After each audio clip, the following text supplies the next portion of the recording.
Week in Review on Radio London. If you've just tuned in, well, I have got two very fantastic Londoners delving into their stories of the week. I'm joined in the studio with the CEO of Rocket. Now, you can get further details for this fantastic award-winning youth marketing agency. Go to wearerocket.co.uk. Been speaking to the lovely James Erskine, over 20 years of media and marketing experience. You can follow him on X, formerly known as Twitter, James Erskine. And also joining me in the studio, I have life coach Carrie Brooks, who's the author of Minx Up Your Life. And if you'd like further details for her, she's on all social media, Carrie Brooks 22 and carriebrooks.co.uk. Yeah. I hope I've got all that right. I know it off by heart now, guys. So, James, final story, but it's an important one. It's an important Set the one. context of this, please. Because I talked about this earlier on in the week, but not with regards to WeWork. Well, I've gone old school for you with a big, juicy business story. And the big, juicy business story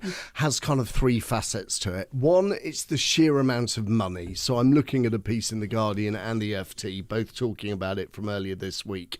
One facet is the huge amounts of money involved. The other facet is the scandal and salaciousness of how the business was run. Yes. And the third point, and I should point out, it's the US firm that's declared bankruptcy, not the UK firm. Sure. But how it what matters for Londoners in terms of whether they're working in the office, whether they're working at a WeWork, and where people are working.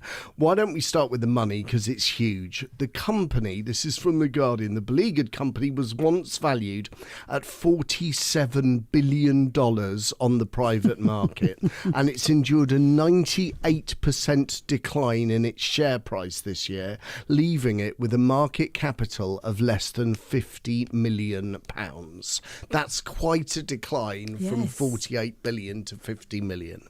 So I think that's one thing to say. The other thing on the money is just how the business has been run over the years. At one stage before 2019, when they looked to get an IPO, they were losing $1. Its expenses were twice its revenue. So every single dollar it got, it was losing $1 for.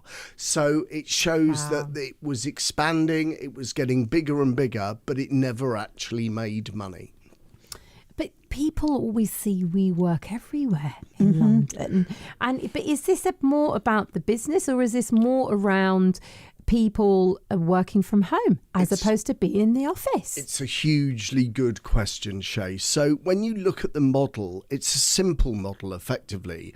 They look at long leases in office spaces. They make them into something cool. They then chop up the leases and make them shorter for creative types to go in. Okay. And that's the basic. What they tried to do is elevate it from that basic office model to something a bit different, something that could create a community of creatives to come together.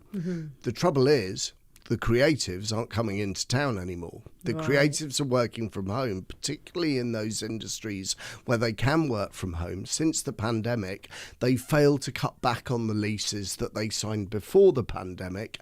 And as a result, they've both expanded too fast, not been able to cut back on those leases. And they also had a problem in terms of what the offering was. Okay. And so what's your thoughts on this, Carrie? Because it's interesting, as James says, he's given the context, of course, of WeWork, but this is a wider conversation. If we focus on London, just around how many people have a preference to work from home. Yeah, I mean, it was obviously the pandemic that did it as well, because I had to give up my consultation rooms as well. And now my business has very much moved much more online. I still see some of my clients in person because they like it, but it was a real shift. Because before, all I can say for me personally, before, always my clients wanted to see me in person. That was it. So I had my consultation room and I fitted people in.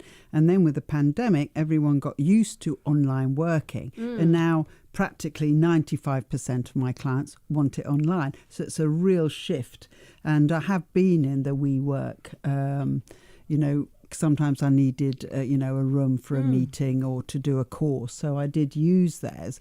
And, like you said, they were really cool. That was the idea. It was very hyper trendy and things like that. But I think they couldn't have foreseen the pandemic, could they? No. And one of the things I should say is, in a statement coming out of the US, they've said that they were looking to emerge from this process as a financially stronger company. But one of the easiest things to do in a bankruptcy is cancel a lease. So what you can imagine them doing is cancelling the unprofitable leases and re-emerging as a leaner operation. That's one thing you can see them doing. But you're right, you're going to have to look hard to find profitable office spaces. I work in it's an office within a wider building, and particularly on a Friday, it's like a ghost town. Nobody's there because everybody's working from home. Would you go as far as saying as a Monday as well, though? Doesn't London kind of feel, just finally because of time, but doesn't London feel like now it's become more of a Tuesday, Wednesday, Thursday working week in the office? I would agree. Yes, definitely.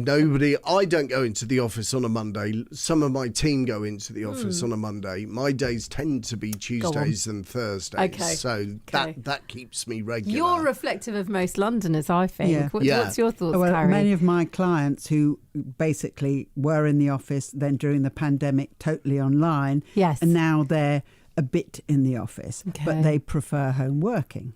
It's so interesting, and I think this is going to be very definitive of what happens to this city in the next 3 to 5 years, and how we as a city adapt. Actually, is going to be a conversation I know we're going to be having for a long time to come. James, Carrie, time's against us. It always is, isn't it? Such a pleasure having you both here today. Thank you so much. And it would be great to get you back in December. Would you be up for that? Yeah, very much. Lovely. I look forward to it. You can get further details, go to James Erskine on X, known formerly, of course, as Twitter, and also Carrie Brooks 22 on Instagram and on Facebook as well. Thanks to Carrie and to James.